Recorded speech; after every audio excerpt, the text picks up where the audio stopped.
के कई हिस्सों में एक दो दिन से बारिश होने लगी है। कहां तो मौसम गर्मी का है, लेकिन बारिश ने सारे मौसमी समीकरण को बदल दिए हैं। कुछ यही हाल इस वक्त देश के सियासी मौसम का भी है।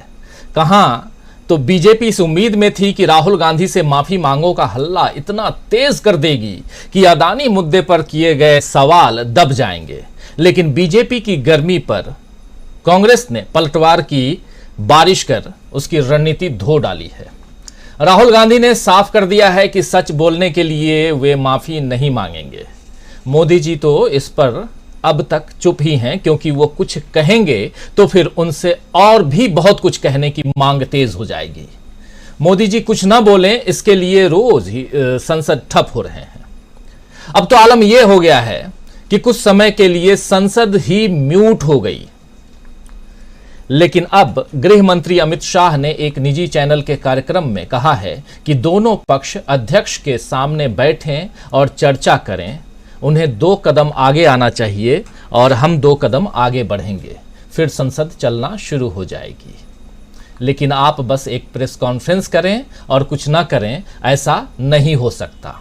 ये कह रहे हैं अमित शाह जी, देश के गृह मंत्री हैं, कि दोनों पक्ष अध्यक्ष के सामने बैठें और चर्चा करें। उन्हें 2 कदम आगे आना चाहिए। उन्हें से मतलब है विपक्ष को, या कहें तो कांग्रेस को, और हम 2 कदम आगे बढ़ेंगे, फिर संसद चलना शुरू हो जाएगी। लेकिन आप बस एक प्रेस कॉन्फ्रेंस करें और कुछ ना करें, ऐसा नहीं हो सकता। आप बस एक प्रेस कॉन्फ्रेंस करें। यह कहने का मतलब साफ है कि राहुल गांधी ने जो प्रेस कॉन्फ्रेंस की थी अभी 2 दिन पहले, संसद में आने के बाद फिर जाकर के उन्होंने जो अपनी बात रखी थी कि मैं आज गया था और मैंने अपनी बात रखने के लिए समय मांगा है लोकसभा अध्यक्ष से, उसकी बात यहां रख रहे हैं अमित शाह। तो बताइए, अमित शाह प्रेस कॉन्फ्रेंस की बात इस तरह कर रहे हैं मानो ये कोई बड़ा काम नहीं है। जी हां, कोई बड़ा काम नहीं है। अगर प्रेस कॉन्फ्रेंस से कुछ नहीं होता तो प्रधानमंत्री नरेंद्र मोदी इसकी हिम्मत क्यों नहीं जुटाते हैं? अब तक तो प्रेस कॉन्फ्रेंस करना चाहिए था, अगर बड़ा काम नहीं है तो। खैर, बात राहुल गांधी और संसद में गतिरोध की हो रही है। तो आपको बता दूं कि राहुल गांधी संसद जब पहले दिन पहुंचे तो संसद स्थगित हो गई, और फिर उन्होंने अगले दिन आने की बात कही तो माइक में काम ही नहीं हुआ, यानी कि माइक ही म्यूट कर दिया गया। और राहुल गांधी ने पहले ही कह दिया था कि वे अपनी बात संसद में ही रखेंगे। राहुल गांधी ने कहा था कि यह सब तमाशा खड़ा किया जा रहा है, तमाशा, और वो भी अदानी के लिए खड़ा किया जा रहा है, ये राहुल गांधी कह रहे थे। जिस प्रेस कॉन्फ्रेंस की बात अमित शाह ने कही है इंडिया टुडे कॉन्क्लेव में, नाम भी बता दे रहा हूं, निजी चैनल जो कह रहा था, इंडिया टुडे कॉन्क्लेव में कल जब अमित शाह अपनी बात रख रहे थे तो उन्होंने कहा कि सिर्फ आप आइए और एक प्रेस कॉन्फ्रेंस कर दीजिए तो उससे काम नहीं चलने वाला। लेकिन उस प्रेस कॉन्फ्रेंस में 2 बातें उन्होंने कही थी। एक बात तो यही कि मैं गया और मैंने समय मांगा, और दूसरी बात कि अदानी के मामले पर तमाशा खड़ा किया जा रहा है। जरा सुन लेते हैं, एक बार फिर से रिकॉल करते हैं, चर्चा आगे बढ़ाते हैं। सुनिए। आइडिया यह है कि जो मैंने भाषण कुछ दिन पहले पार्लियामेंट हाउस में दिया अदानी जी के बारे में, और जो नरेंद्र मोदी जी और अदानी जी का रिश्ता है उसके बारे में मैंने सवाल पूछे, उस भाषण को पार्लियामेंट हाउस में पूरा एक्सपंज कर दिया गया। और उस भाषण में ऐसी कोई चीज नहीं थी जो पब्लिक रिकॉर्ड से मैंने नहीं निकाली। अखबारों से, लोगों की स्टेटमेंट से मैंने पूरा भाषण डेवलप किया था और उसको एक्सपंज कर दिया गया। ये पूरा मामला डिस्ट्रैक्ट करने का मामला है। सरकार और प्रधानमंत्री जो अदानी जी का मुद्दा है उससे डरे हुए हैं, और इसीलिए उन्होंने ये पूरा तमाशा प्रिपेयर किया है। और मुझे लगता है कि वो मुझे पार्लियामेंट हाउस में नहीं बोलने देंगे, क्योंकि जो मेन सवाल है वो अभी भी टेबल पे है। अदानी जी और प्रधानमंत्री का रिश्ता क्या है? जो डिफेंस कॉन्ट्रैक्ट्स अदानी जी को दिए जा रहे हैं वो क्यों दिए जा रहे हैं? जो श्रीलंका में, बांग्लादेश में बात हुई है वो क्यों हुई, किसने की? ऑस्ट्रेलिया में जो प्रधानमंत्री जी और स्टेट बैंक के चेयरमैन और अदानी जी के साथ जो मीटिंग हुई वो क्यों हुई, उसमें क्या डिस्कस हुआ। तो ये सब सवाल हैं जो प्रधानमंत्री जिसके जवाब नहीं दे पा रहे हैं, और ये मेन बात है। तो राहुल गांधी ने यहां साफ साफ कह दिया था कि क्या कुछ होने जा रहा है, मुझे बोलने नहीं दिया जाएगा, क्या रिलेशन है प्रधानमंत्री और अदानी के बीच में, यह साफ होना चाहिए। ऐसी तमाम बातें ऑस्ट्रेलिया में, श्रीलंका में, इन तमाम जगहों पर जो बिजनेस डील हुए उसमें प्रधानमंत्री नरेंद्र मोदी की क्या भागीदारी है, फिर क्यों अदानी की कंपनी को डिफेंस डील दिए जा रहे हैं, ये तमाम मामला जो है यहां पर रखते हुए राहुल गांधी देखे जा सकते हैं, सुने जा सकते हैं, जो अभी आप देख रहे थे। तो राहुल गांधी का ये रुख जो है वो जनता ने देख लिया है, लेकिन बीजेपी का रुख क्या है ये अब तक समझ में नहीं आ रहा है। एक तरफ लोकतंत्र की रक्षा की बात बीजेपी कर रही है और दूसरी तरफ संसद में राहुल गांधी से माफी की मांग पर सत्र को बाधित कर रही है। बीजेपी को लंदन में राहुल गांधी की कही बातों पर इतना ऐतराज है तो उन पर सीधे कार्रवाई क्यों नहीं करती है, यह सवाल कई लोग पूछ रहे हैं। एफआईआर क्यों नहीं अभी तक राहुल गांधी के ऊपर, अगर राहुल गांधी ने गलत कहा है तो। वैसे बीजेपी सांसद निशिकांत दुबे, आप लोगों ने सुना होगा नाम, झारखंड से आते हैं वो, उन्होंने कहा है कि राहुल गांधी ने यूरोप और अमेरिका को बुलाने का आह्वान कर लगातार संसद और देश की गरिमा को तार तार किया है, इसीलिए उन्हें संसद से निकालने का वक्त आ गया है। निशिकांत दुबे ने इसके लिए विशेष समिति बनाने की मांग भी की है और नोटिस भी जारी करवाने की कोशिश की है, नोटिस दिया है कि इस पर समिति गठित हो और राहुल गांधी को संसद से बाहर कर दिया जाए। वहीं इस बीच गुरुवार को यानी आज से 2 दिन पहले रक्षा मंत्री राजनाथ सिंह के साथ संसद भवन में 8 वरिष्ठ मंत्रियों की बैठक हुई, जिसमें आने वाले दिनों में राहुल गांधी के खिलाफ इस मामले को आगे ले जाने पर चर्चा हुई है कि राहुल गांधी के मामले में इस बात को आगे कैसे ले जाया जाए, क्या रणनीति बनाई जाए, इन तमाम मसलों पर चर्चा हुई और इसको लीड कर रहे थे रक्षा मंत्री राजनाथ सिंह साहब, उनके साथ 8 मंत्री। यानी बीजेपी अब अपना सारा जोर राहुल गांधी के खिलाफ लड़ाई में लगाएगी। इससे समझ आता है कि राहुल गांधी सरकार के लिए कितनी बड़ी चुनौती अब बन गए हैं। वैसे कांग्रेस भी बीजेपी को घेरने का कोई मौका नहीं छोड़ रही है। संसद में जिस तरह मोदी जी ने नेहरू सरनेम को लेकर सोनिया गांधी और राहुल गांधी पर कटाक्ष किया था, आप लोगों को याद होगा कि लोकसभा में जब भाषण दे रहे थे, लोकसभा में और नहीं राज्यसभा में, खासकर राज्यसभा के भाषण में उन्होंने नेहरू सरनेम का मुद्दा उठाया था। अब उस पर कांग्रेस ने राज्यसभा के सभापति को चिट्ठी लिखी है और उसमें राष्ट्रपति के अभिभाषण पर धन्यवाद प्रस्ताव के दौरान प्रधानमंत्री नरेंद्र मोदी के इस बयान का जिक्र किया गया है।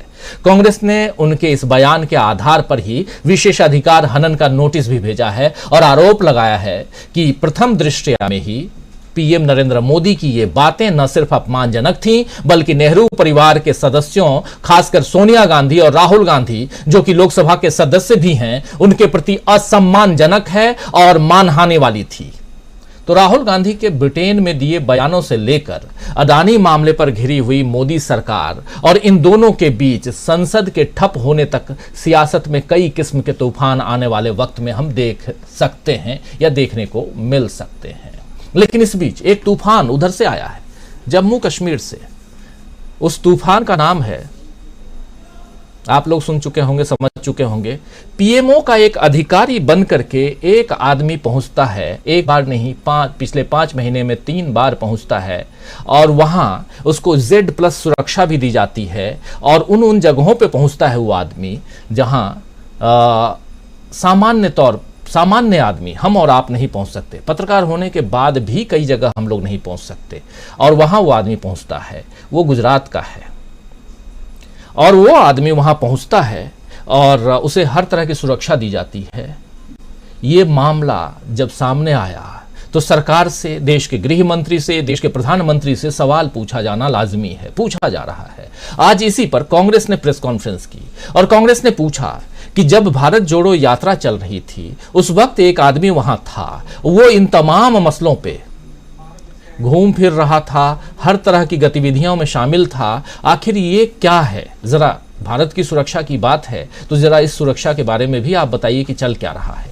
एक छोटी सी बाइट, कांग्रेस के पवन खेड़ा की बाइट आपको सुना देता हूं और इस मामले को भी इस चर्चा के दरमियान हम समझेंगे कि आखिर चल क्या रहा है देश में। कई सारी बातें हैं वीकेंड है, आराम से आप भी चाय की चुस्की लीजिए। जो लोग उत्तर भारत में हैं और मध्य भारत में हैं, सब जगह बारिश हो रही है और मौसम बहुत हसीन रंगीन सब तरह से कह सकते हैं, क्योंकि गर्मी थी अभी और अचानक मौसम बदला है। लेकिन किसानों के लिए मार पड़ गई है, बहुत बुरा हाल है किसानों के लिए और उनके साथ हमारी पूरी हमदर्दी है, क्योंकि मौसम बिगड़ चुका है और किसान जो हैं वो दुखी हैं। इस मौसम में ओले पड़े हैं इसलिए भी। लेकिन यहाँ दूसरा मौसम जो बिगड़ा हुआ है, देश का सियासी मौसम, उसमें ये साहब कौन है और इसके लिए क्या कुछ कह रहे हैं, पवन खेड़ा, जरा सुनिए। ये पेगासस सरकार जो दावा करती है कि पत्ता नहीं हिल सकता इनकी जानकारी के बगैर,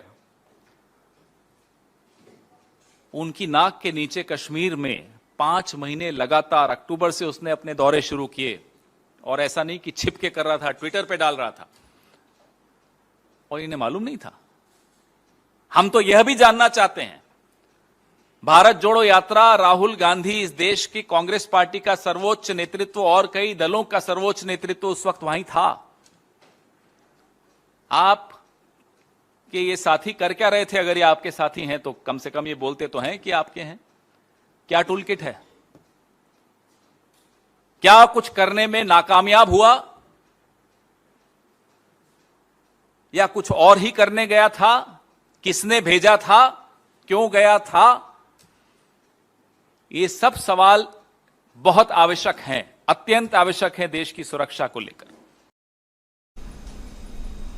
तो जिसकी बात हो रही है यहां पे वो है किरण Patel.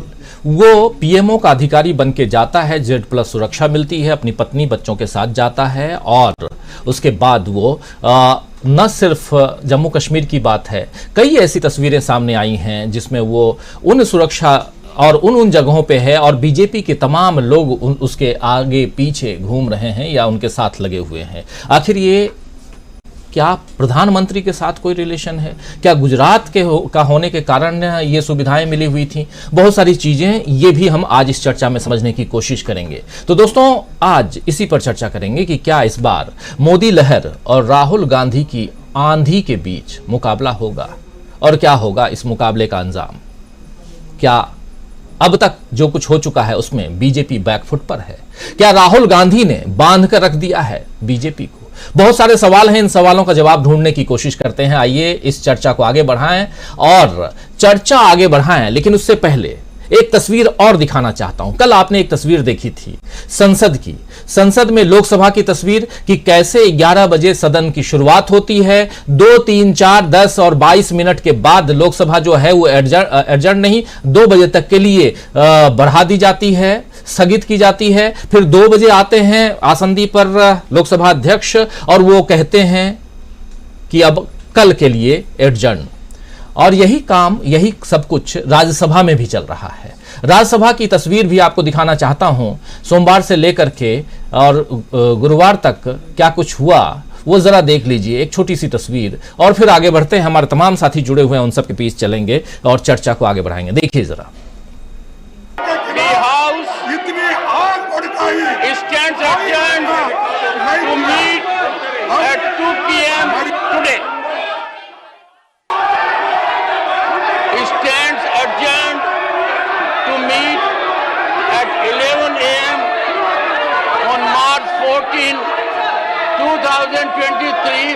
I will give my ruling on the issue tomorrow. The House विदेशी धरती में जाकर भारत के parliament to meet at 2 p.m. दोनों today. सदनों की rule number 240 sir, rule number 240 1100 hours on Wednesday, 15th March 2000. The House stands adjourned to meet at 2 p.m. today. The House stands adjourned to meet at 1100 hours on Thursday, 16th March 2000. The House stands adjourned till 2 p.m. today. The House stands adjourned to meet at 11 hours on Friday, the 17th March 2023. तो देख लिया आपने ये राज्यसभा, कल आप लोकसभा की तस्वीर देख रहे थे। आइए हमारे साथ एक वरिष्ठ पत्रकारों का बड़ा सा पैनल मौजूद है, उन सबसे आपका परिचय करवाऊं, आगे बढ़ें। आप देख रहे हैं बिछ गई सियासी विसार, खेला जा रहा है सियासी खेल, जारी है वार पलटवार।